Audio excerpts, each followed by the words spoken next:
Olá, meus queridos amigos, sou Geirene GG e hoje eu quero estudar com vocês um tema muito importante, muito maravilhoso. Ele vai falar sobre mordomia cristã, um investimento que você não pode perder. Como ter certeza de que seu dinheiro está seguro? Jesus muitas vezes falou sobre o dinheiro e Jesus disse digamos assim, 16 de suas 38 parábolas falaram sobre administração de dinheiro e de posses. Nos evangelhos de Mateus, Marcos e Lucas e João, em cada 10 versos, ou seja, em 280 versos, 288 versos, melhor dizendo, ao todo tratam diretamente de dinheiro e bens materiais. Aproximadamente 500 versos na Bíblia sobre a oração, outros 500 sobre fé, mais uns 2.000 versos sobre o dinheiro e bens materiais.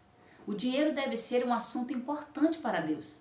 Ele não quer que nós nos preocupemos com isso. Ele deseja que confiemos nele para prover as nossas necessidades. Prover-se, ou seja, ele quer que nós coloquemos a nossa confiança nele e não no dinheiro.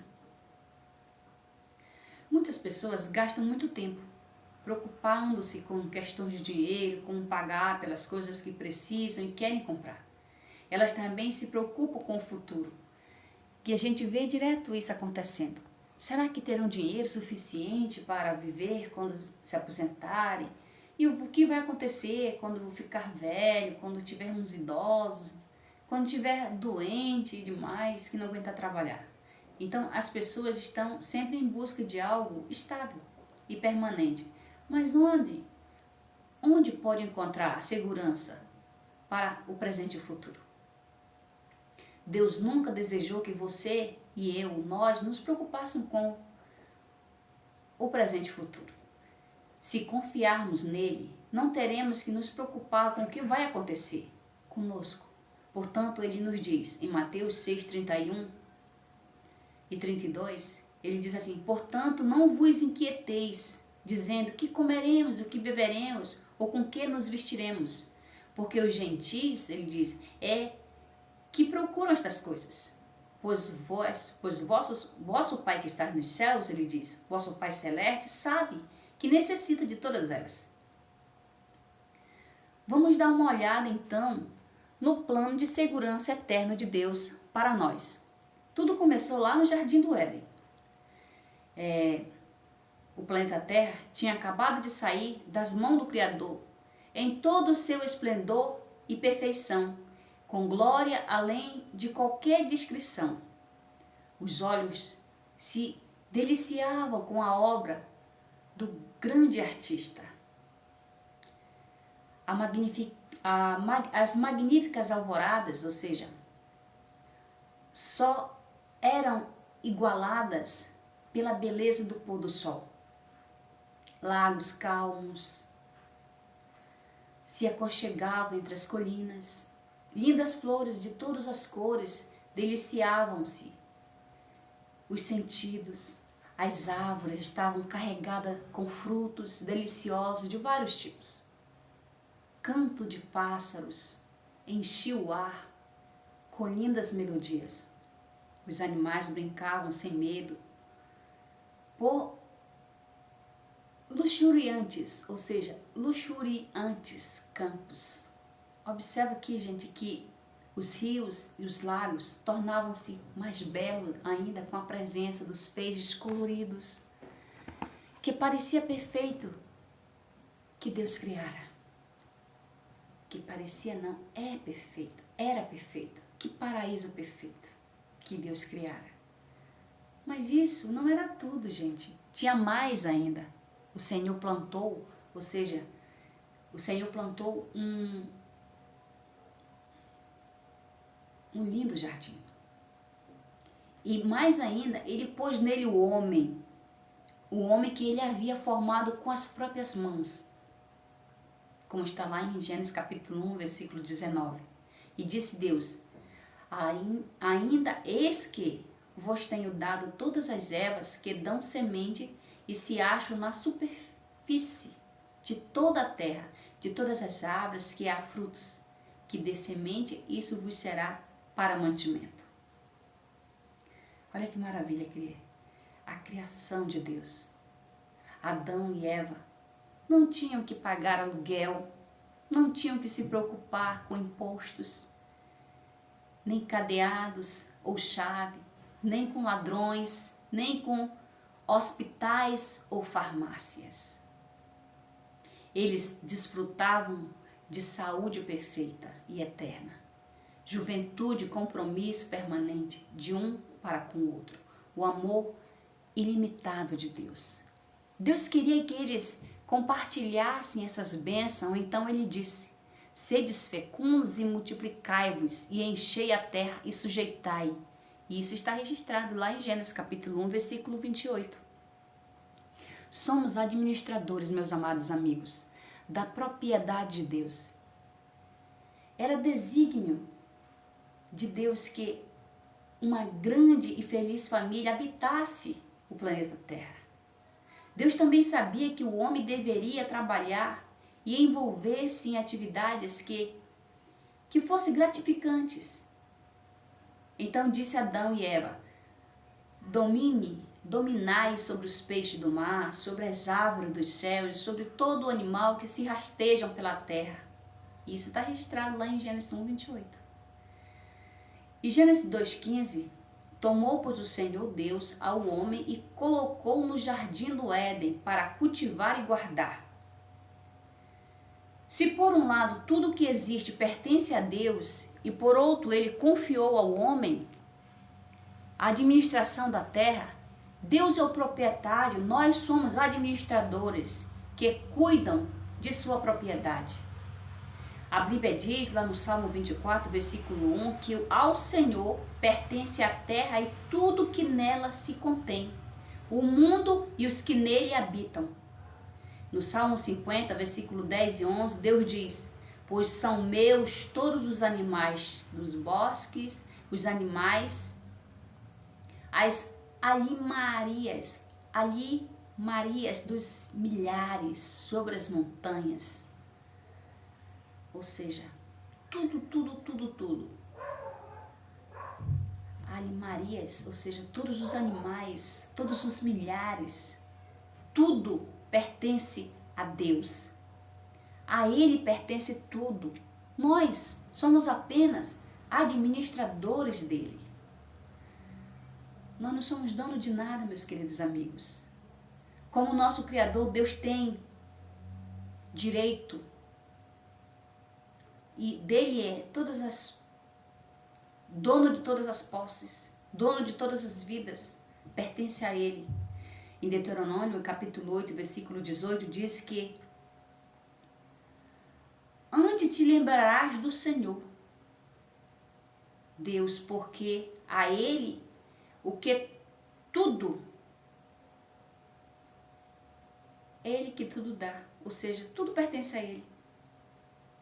É o do Senhor. A Escritura nos afirma nesse versículo, vamos verificar aqui, deixa eu pegar aqui a Bíblia para nós lermos o que diz lá em Deuteronômio, capítulo 8, versículo 18. Vamos aqui conferir o que diz a palavra do Senhor, em Deuteronômio. Vamos só um pouquinho aqui, para nós saber o que o Senhor fala para nós, lá no capítulo 8 e o versículo 18. Vamos conferir.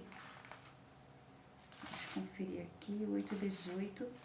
A palavra do Senhor nos diz as seguintes palavras. Diz assim: antes te lembrarás do Senhor teu Deus, porque é Ele o que te dá força para adquirir as riquezas, para confirmar a sua aliança, que sobre juramento prometeu a teus pais, como hoje se vê.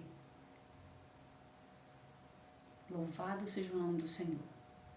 E no versículo 17, ele diz assim: não diga, pois, no teu coração, a minha força e o meu poder do meu braço me adquiriram essas riquezas. Olha só a importância, meu Deus. meus queridos amigos, a palavra do Senhor nos confirma, no versículo 17 do capítulo 8. Não digas, pois, no teu coração a minha força e o poder do meu braço me adquiriram estas riquezas. E quantas pessoas têm usado essa expressão? Eu tenho ouvido isso todos os dias, até mesmo muitas vezes de pessoas tão próximas de mim, falando essas mesmas palavras, da qual Deus disse: não digas, pois no teu coração a minha força e o poder do meu braço me adquiriram estas riquezas.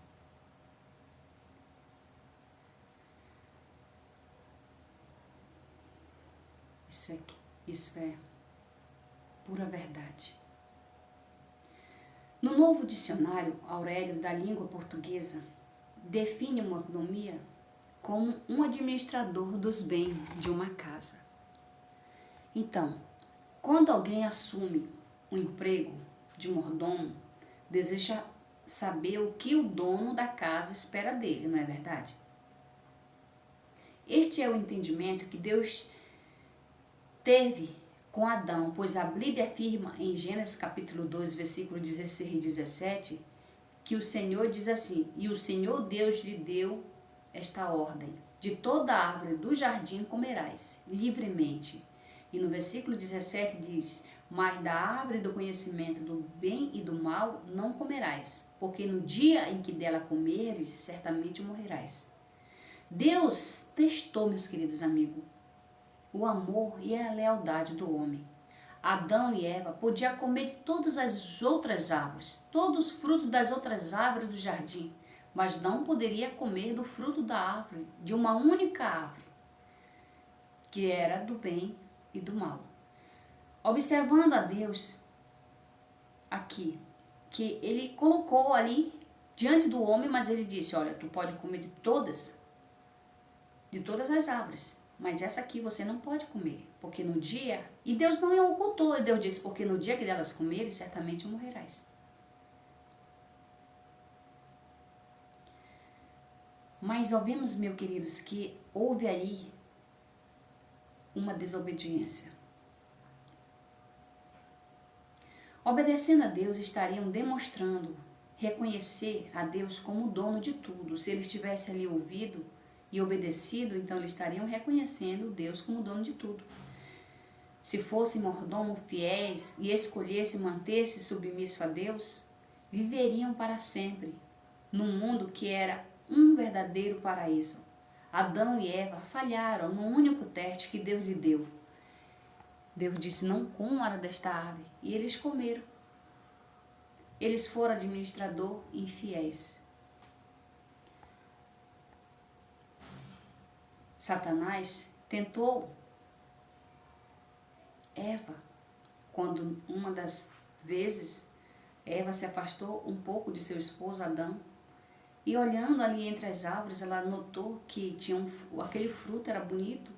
E quando a serpente chega e fala para Eva: é verdade que o Senhor disse que vocês não podem tocar, não podem comer os frutos que está no jardim? Então, observa aqui que Satanás ele já lançou ali o seu veneno. E Eva foi tão tola que caiu, porque foi dialogar com a serpente, foi dialogar com Satanás. E Satanás ele é assim, ele procura uma brecha para entrar na vida de alguém e destruir. Se você deixar um espaço para Satanás, ele vai entrar e vai destruir a tua vida. Então, meu querido amigo, nessa mensagem nós podemos observar que nós não temos que dar atenção a Satanás. Se tem alguma coisa que está nos ligando a ele, nós temos que nos afastar dele. Evitar aquele mal, para que aquele mal não entre na nossa vida e venha destruir a nossa casa, a nossa família, o nosso caráter. Satanás, ele apresenta as coisas da forma dele, como boa. E as pessoas, muitas das vezes, são atraídas pelo que ele apresenta, pelo cartaz do que ele apresenta ali. Ou seja, ele faz ali a sua oferta e você muitas das vezes está despercebido e sem pensar que não, você entra na armadilha de Satanás. Satanás tentou atrair Jesus, oferecendo-lhe os reinos deste mundo. Se você for ler as Escrituras, você vai ver. Mas seu plano fracassou. As coisas que Satanás prometeu dar a Cristo não lhe pertenciam. Ele tinha usurpado o domínio do planeta por fraude e falsidade. Jesus não trocaria sua relação com seu Pai nem pelo mundo mais cheio de riqueza e resplendor. Finalmente, o destino de Satanás foi selado para sempre no Calvário. Através da morte de Cristo na cruz, Satanás foi derrotado. A morte de Cristo tornou possível a restauração do planeta Terra. Amados, tudo o que temos, que somos, é presente de Cristo para a família humana.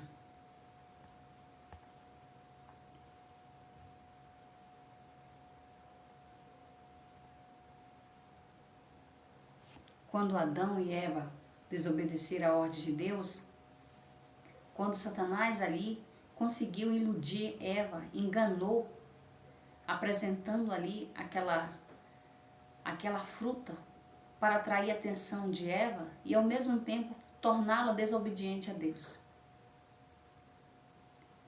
Nesse momento, quando Eva e Adão pecaram ao desobedecer à ordem de Deus, o domínio que era deles, que estava na mão deles, passou então para Satanás. Porque Satanás passou a ter o domínio sobre a terra, porque no momento que a Eva e Adão desobedeceram a Deus, Satanás tomou posse deste planeta. E depois que Satanás tomou posse desse planeta, junto com ele entrou também a morte e também a destruição das vidas, o pecado. O plano de Satanás era enganar o Filho de Deus tão facilmente quanto enganaram Adão e Eva. Satanás esperou o momento certo, quando Jesus jejuou durante 40 dias. Lá em Mateus 4, 8 e 9. Você pode ler lá e você vai ver ali o que está dizendo sobre em relação ao que Satanás fez. Vamos ler em Mateus capítulo 8, versículo 9.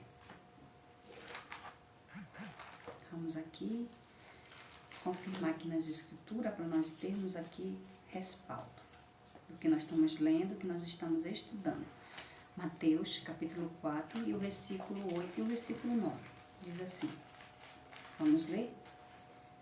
Versículo 8 diz: Levou ainda o diabo a um monte muito alto, mostrou-lhe todos os reinos do mundo e a glória deles, e disse: Tudo isso te darei, se prostrando me adorares. Vemos aqui, meus queridos amigos, que Satanás, ele, assim como ele enganou Eva, ele tentou ainda, querendo ele tomar posse desse mundo, querendo, digamos assim, apresentando para Jesus a beleza desse mundo, a fim de que Jesus o adorasse e ele continuasse no poder, para que ele permanecesse aqui nesse mundo, destruindo vidas e destruindo tudo que ele faz de ruim, para que nós não tivéssemos oportunidade de salvação e não tivesse esperança, porque Jesus é a nossa única esperança. Satanás tentou atrair Jesus oferecendo-lhe os reinos deste mundo, mas seu plano fracassou. As coisas que Satanás prometeu dar a Cristo não lhe pertenciam. Ele tinha usurpado o domínio do planeta por fraude e falsidade. E Jesus não trocaria sua relação com seu Pai, nem pelo mundo mais cheio de riqueza e resplendor. Finalmente, o destino de Satanás foi selado para sempre no Calvário. Através da morte de Cristo na cruz, Satanás foi derrotado. A morte de Cristo tornou possível a restauração do planeta Terra. Meus queridos amados amigos, tudo o que temos e que somos é presente de Cristo para a família humana. Que amor Ele nos ofereceu. E Ele nos dá esse mandamento, Ele diz, amai-vos uns aos outros. Ou seja, o amemos ou não, nossas vidas, nossos bens materiais, são propriedade dEle. Nós temos que amar o nosso próximo, porque tudo que nós temos que zelar bem, porque é do Senhor. Nós temos que ser cuidadosos, zelar, porque pertence a Deus, mas não nos pertence, não é nosso. Ele não é somente nosso Criador, Ele é o nosso Redentor também. Deus é maravilhoso. Então, meus queridos amigos, em Romanos capítulo 12, versículo 1, Paulo escreveu. Vamos ler o que Paulo disse? Romanos capítulo 12, versículo 1. Vamos aqui na Bíblia de novo. Vamos confirmar a mensagem do Senhor que está em Romanos capítulo 12. Vamos lá. Você procura aí na sua Bíblia e eu vou procurar aqui na minha Bíblia para que nós possamos estar inteiramente conectados com a palavra do Senhor. E essa mensagem aqui nos traz Romanos 12, 1 diz assim: Rogo, pois, irmãos, pelas misericórdias de Deus, que apresente o vosso corpo por sacrifício vivo, santo e agradável a Deus, que é o vosso culto racional. Ele é o nosso exemplo. Louvado seja Deus. Um sacrifício vivo significa compromisso, obediência a Cristo, submissão e a sua orientação em nossas vidas. E a Bíblia nos afirma ainda, lá em Atos, capítulo 10, versículo 38, as seguintes palavras: como Deus ungiu a Jesus de Nazaré com o Espírito Santo e com poder, o qual andou-vos por toda parte fazendo bem, curando a todos os oprimidos do diabo, porque Deus era com ele. Meus amados amigos, ele é o nosso exemplo e devemos seguir este exemplo de serviço desinteressado. Somos administradores do tempo que Deus nos dá.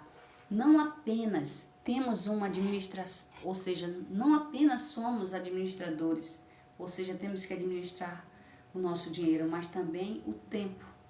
Não só os bens, mas o tempo também. Dizem que o tempo é o material do qual é feita a vida. O salmista pediu a Deus, no Salmo 90, versículo 12, diz: ensina-nos a contar os nossos dias, para que alcancemos coração sábios. Meus queridos amigos, desperdiçar tempo é desperdiçar vida, desperdiçar talento, que o próprio Deus dá a cada homem e a cada mulher. Cada pessoa tem um número, o mesmo número de horas num dia, o mesmo número de minutos e a responsabilidade pela decisão tomada para preenchê-los. Meus amados e queridos amigos, em termos gerais, Deus espera que nós usemos nosso tempo sabiamente. Ele também espera que superemos um período de tempo, ou seja, Ele quer que nós supere as nossas dificuldades, porque muitas das vezes nós nos sobrecarregamos tanto que não há tempo nem para respirar direito, não é verdade? Então Ele espera que nós separemos um tempo, um período de tempo sabático para expressar a nossa convicção nele como Criador. Se por um lado todo o tempo pertence a Deus, por outro Ele pede que o 7º dia da semana seja dedicado à devoção e à adoração, ao descanso em sua palavra, ao estudo de suas promessas. Ele nos convida a colocar de lado as pressões do trabalho, as compras, as realizações da vida cotidiana, para lembrar dele como nosso Criador e Redentor. Somos, meus amados queridos amigos, administradores dos talentos que Deus nos dá. Talvez você possa estar se perguntando: que talento específicos são esses pelos quais sou responsável ou somos responsáveis perante Deus? Talvez até diga que eu acho que não tenho nenhum talento. Talvez você até diga isso. Mas eu quero te dizer, meu querido amigo, a palavra diz talentos normalmente significa a habilidade para cantar, para tocar algum instrumento musical, pintar um quadro, costurar uma roupa, escrever ou organizar. Esses são talentos, com certeza, mas os talentos que Deus tenha tinha em mente não eram apenas esses. Como mordomo de Deus, somos responsáveis por todas as coisas que Ele nos concede, incluindo vida, tempo, habilidades e posses. Um dia Deus nos pedirá conta, ou seja, Ele nos pedirá para escolhermos entre a busca da riqueza e a satisfação de nossos próprios desejos, ou uma vida de bênção para os outros. Jesus disse: siga-me. Sua vida foi de abnegação. A Bíblia diz que Jesus andou por toda parte fazendo bem, como está lá em Atos 10:38. Muitos de nós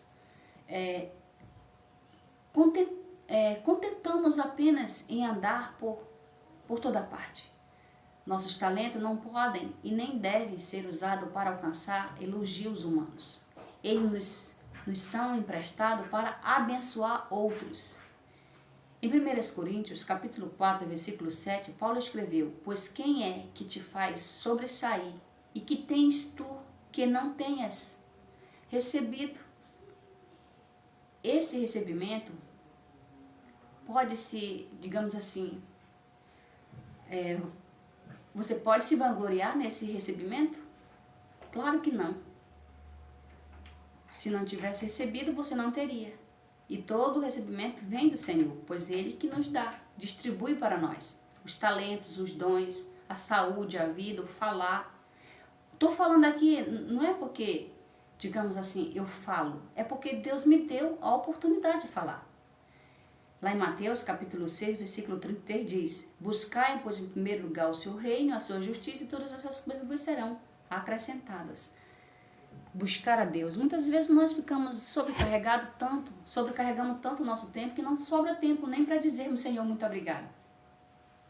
Descobrimos então que as bênçãos de Deus estão sobre nós e que é necessário que reservemos tempo para buscar a Deus e também para ouvir a Deus. As Escrituras declaram que a dedicação a Deus inclui devolver a Ele uma porção de suas bênçãos materiais. Um dia, o sobrinho de Abraão, Ló, e sua família foram levados cativo de suas casas em Sodoma por uma tribo inimiga.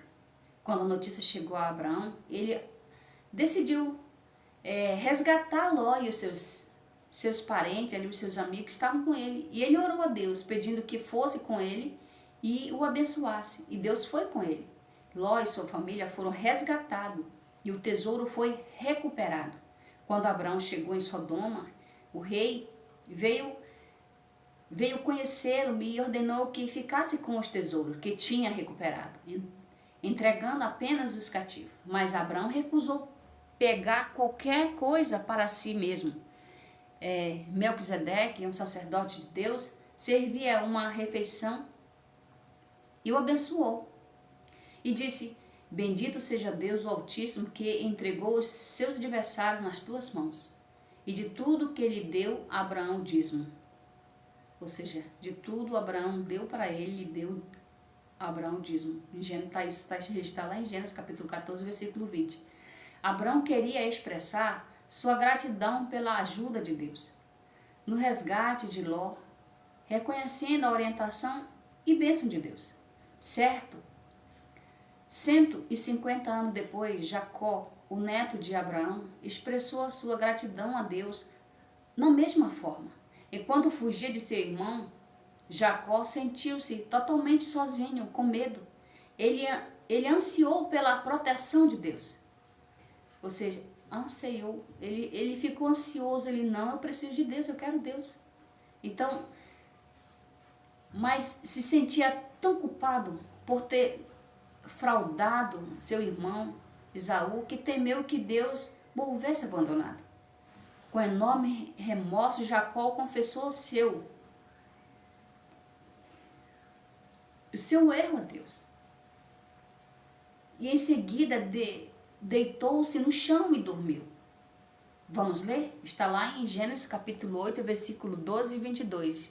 Diz assim: e sonhou, pois, na terra, que uma escada cujo topo atingia o céu, e os anjos de Deus subiam e desciam por ela. Tendo se levantado Jacó cedo de madrugada, tomou a pedra que havia posto como travesseiro, e ele ungiu ali, em coluna sobre cujo entorno ali de azeite. E a pedra que ele ungiu ali, que ele ungiu por coluna, ele disse, tornou ali como será a casa de Deus, ele disse, e de tudo quanto me concederes, certamente eu te darei o dízimo. Então, essas foram as palavras de Jacó. O rei Davi sentiu também medo de forma quando perguntou lá no Salmo 116, versículo 12, que darei ao Senhor por todos os seus benefícios comigo, né? Então, no Salmo 116, versículo 12, está registradas essas palavras. Você já se perguntou como agradecer a Deus pelas incríveis bênçãos que Ele lhe dá? Pelo dom da vida, pela família, saúde e bênçãos materiais? Queridos amigos, será que estamos agradecendo a Deus, as bênçãos de Deus como deveríamos? Jacó disse que devolveria uma dízima de tudo que recebesse, da mesma maneira que seu avô Abraão havia feito.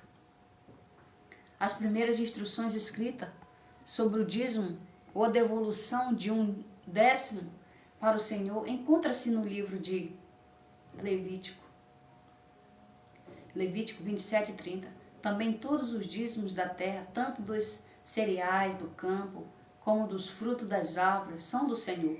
Santos são ao Senhor. Ao devolvermos o dízimo, o Senhor, somos levados a reconhecer que Deus é o Criador e a fonte de todas as bênçãos. E como deve ser usado o dízimo?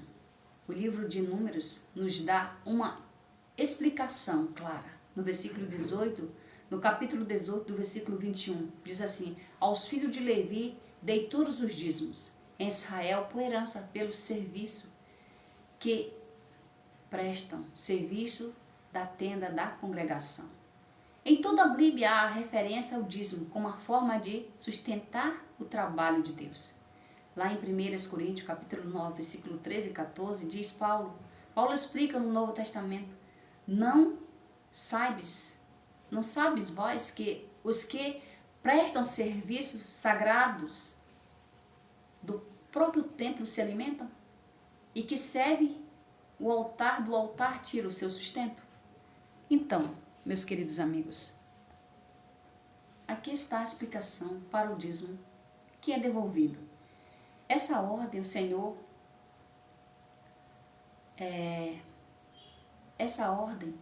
assim ordenou o Senhor que preguem, ou que sejam pregado o Evangelho. Aqueles que pregam a palavra, vivam do Evangelho, vivam, ou seja, do dízimo. Cristo ratificou o sistema do dízimo na mesma época em que reprovou os escribas, os fariseus, por sua visão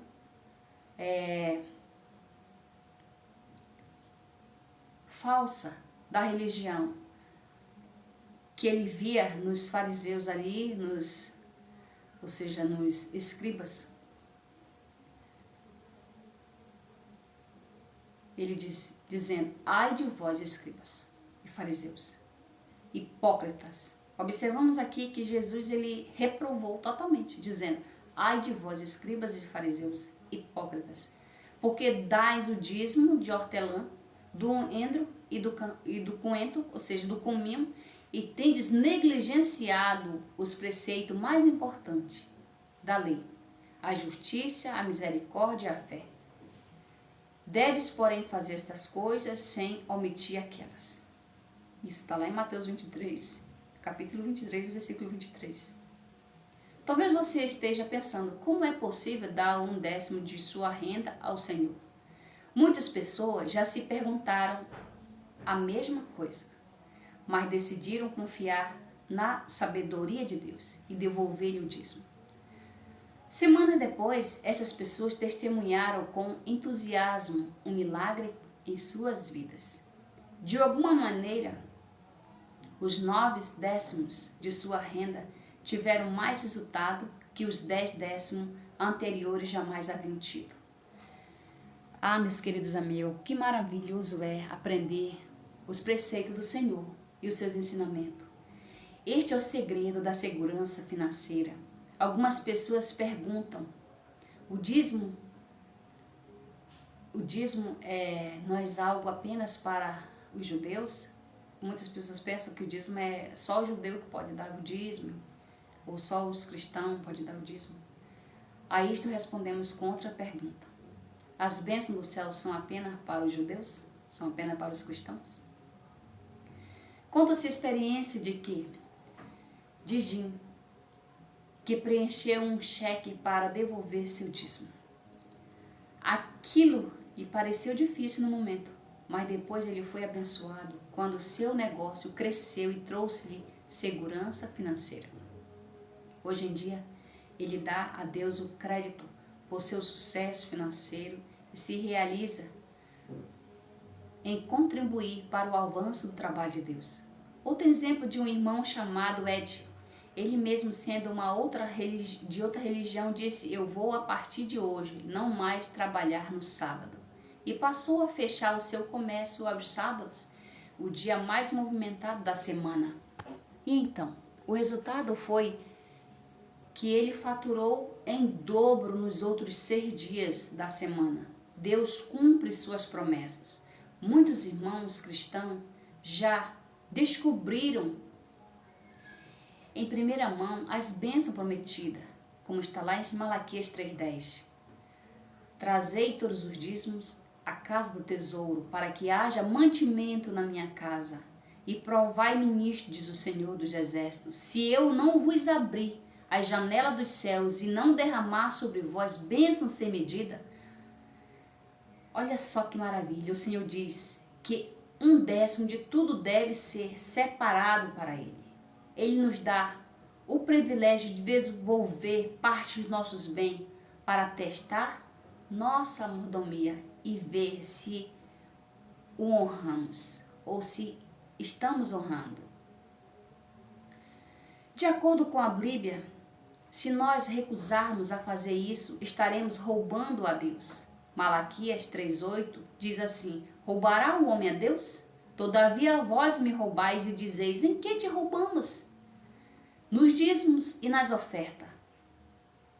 Enquanto o dízimo ou a 10ª parte de nossa renda pertence a Deus, somos convidados a dar generosamente a Ele daquilo que pertence a Deus.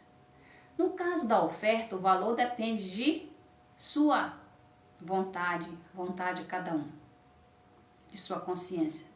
Porém, há algumas orientações bíblicas sobre as ofertas, como está lá em Lucas 6,38, que diz: Jesus declarou: dar-se-vos-á, boa medida, recalcada, sacudida e transbordante, generosamente vos darão. Por quê? Com a medida com que tiver de medido, vos medirão também. O plano de Deus, meus queridos amigos, para financiar sua obra é sempre simples e bonita. Ele pediu ao seu povo que dê, mas dê de coração, temendo por própria necessidade, as quais serão atendidas muito além de nossas expectativas. Talvez você esteja pensando: se Deus é dono de tudo, do ouro, da prata, do gado, da terra e de todos nós, por que precisamos dar dinheiro? O sistema do dízimo é o plano de Deus para financiar a sua obra na terra. Ele nunca quis que a igreja fosse financiada por quermesses, bingo ou seja assim, outra espécie de, digamos, de sorte assim, né? Quermesse, bingos, rifa, essas coisas. O dízimo é uma forma mais responsável de financiar o ministério. Se você ganhar R$1.000, você devolve R$100 para Deus.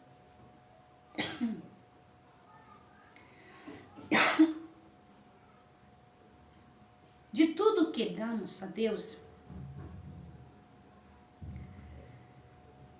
você, por exemplo, ganha R$ 10, você vai devolver R$ 1. De tudo que damos a Deus, Ele nos dá.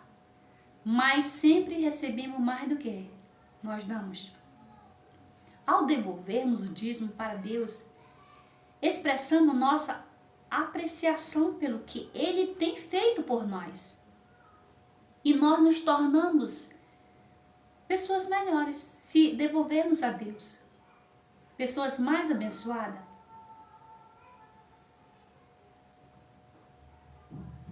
Mas se nós usar a intenção egoísta, nós vamos nos tornar cada vez mais egoístas e gananciosos. Se nós prestarmos atenção, mais atenção à necessidade dos outros, ao partilharmos nossas bênçãos com eles, cresceremos em amor e compaixão, tornando-nos mais semelhantes a Jesus. Esse é o plano de Deus para nosso crescimento em Cristo Jesus. Jesus contou uma parábola para outro. Ele ensinava. Para uns ele contava a parábola, mas em muito tempo esses ensinamentos traziam uma reestruturação. E uma das mais interessantes conta